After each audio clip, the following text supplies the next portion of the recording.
नमस्कार। मैं आपका बीएलओ हूँ। मेरा नाम एवं मोबाइल नंबर गणना पत्रक के सबसे ऊपर अंकित है। भारत निर्वाचन आयोग द्वारा जारी गणना पत्रक में आपका नाम, इपिक नंबर, पूरा पता, भाग संख्या, क्रमांक संख्या और विधानसभा क्षेत्र पूर्व से दर्ज है। मैं आपको गणना पत्रक फॉर्म भरने का सही तरीका बताता हूँ। अगर आप चाहें तो निर्धारित स्थान पर अपनी हालिया पासपोर्ट साइज फोटो चिपकाएं। फोटो साफ और स्पष्ट होनी चाहिए।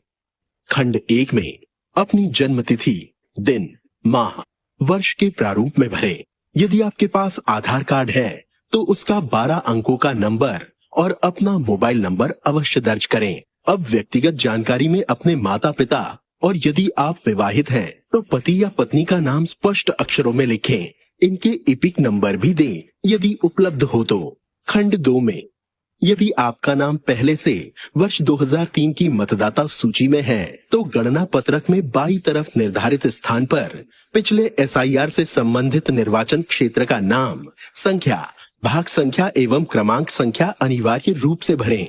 अब दाईं ओर की प्रविष्टियां भरने की आवश्यकता नहीं है।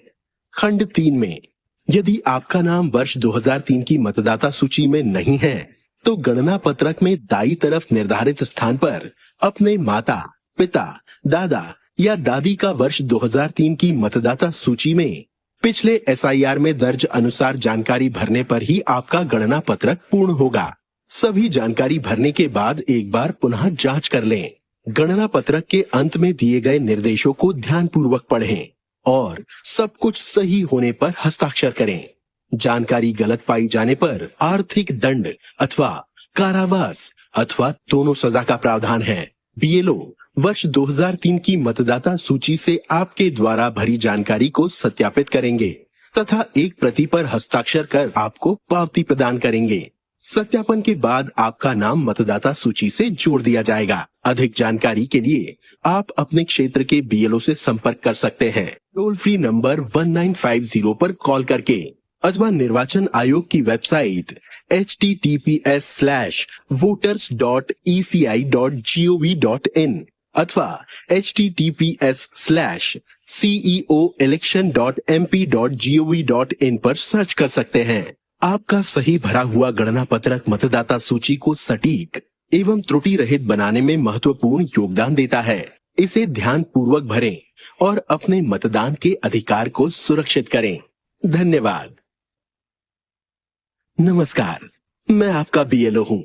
मेरा नाम एवं मोबाइल नंबर गणना पत्रक के सबसे ऊपर अंकित है। भारत निर्वाचन आयोग द्वारा जारी गणना पत्रक में आपका नाम, इपिक नंबर, पूरा पता, भाग संख्या, क्रमांक संख्या और विधानसभा क्षेत्र पूर्व से दर्ज है। मैं आपको गणना पत्रक फॉर्म भरने का सही तरीका बताता हूँ। अगर आप चाहें तो निर्धारित स्थान पर अपनी हालिया पासपोर्ट साइज फोटो चिपकाएं। फोटो साफ और स्पष्ट होनी चाहिए। खंड 1 में अपनी जन्म तिथि, दिन, माह, वर्ष के प्रारूप में भरें। यदि आपके पास आधार कार्ड है तो उसका 12 अंकों का नंबर और अपना मोबाइल नंबर अवश्य दर्ज करें। अब व्यक्तिगत जानकारी में अपने माता पिता और यदि आप विवाहित हैं तो पति या पत्नी का नाम स्पष्ट अक्षरों में लिखें। इनके इपिक नंबर भी दें यदि उपलब्ध हो तो। खंड 2 में यदि आपका नाम पहले से वर्ष 2003 की मतदाता सूची में है तो गणना पत्रक में बाईं तरफ निर्धारित स्थान पर पिछले एसआईआर से संबंधित निर्वाचन क्षेत्र का नाम, संख्या, भाग संख्या एवं क्रमांक संख्या अनिवार्य रूप से भरें। अब दाईं ओर की प्रविष्टियां भरने की आवश्यकता नहीं है। खंड 3 में यदि आपका नाम वर्ष 2003 की मतदाता सूची में नहीं है तो गणना पत्रक में दाईं तरफ निर्धारित स्थान पर अपने माता, पिता, दादा या दादी का वर्ष 2003 की मतदाता सूची में पिछले एसआईआर में दर्ज अनुसार जानकारी भरने पर ही आपका गणना पत्रक पूर्ण होगा। सभी जानकारी भरने के बाद एक बार पुनः जांच कर लें। गणना पत्रक के अंत में दिए गए निर्देशों को ध्यानपूर्वक पढ़ें और सब कुछ सही होने पर हस्ताक्षर करें। जानकारी गलत पाई जाने पर आर्थिक दंड अथवा कारावास अथवा दोनों सजा का प्रावधान है। बीएलओ वर्ष 2003 की मतदाता सूची से आपके द्वारा भरी जानकारी को सत्यापित करेंगे तथा एक प्रति पर हस्ताक्षर कर आपको पावती प्रदान करेंगे। सत्यापन के बाद आपका नाम मतदाता सूची से जोड़ दिया जाएगा। अधिक जानकारी के लिए आप अपने क्षेत्र के बीएलओ से संपर्क कर सकते हैं, टोल फ्री नंबर 1950 पर कॉल करके, अथवा निर्वाचन आयोग की वेबसाइट https:voters.eci.gov.in अथवा https:ceoelection.mp.gov.in पर सर्च कर सकते हैं। आपका सही भरा हुआ गणना पत्रक मतदाता सूची को सटीक एवं त्रुटि रहित बनाने में महत्वपूर्ण योगदान देता है। इसे ध्यान पूर्वक भरें और अपने मतदान के अधिकार को सुरक्षित करें। धन्यवाद।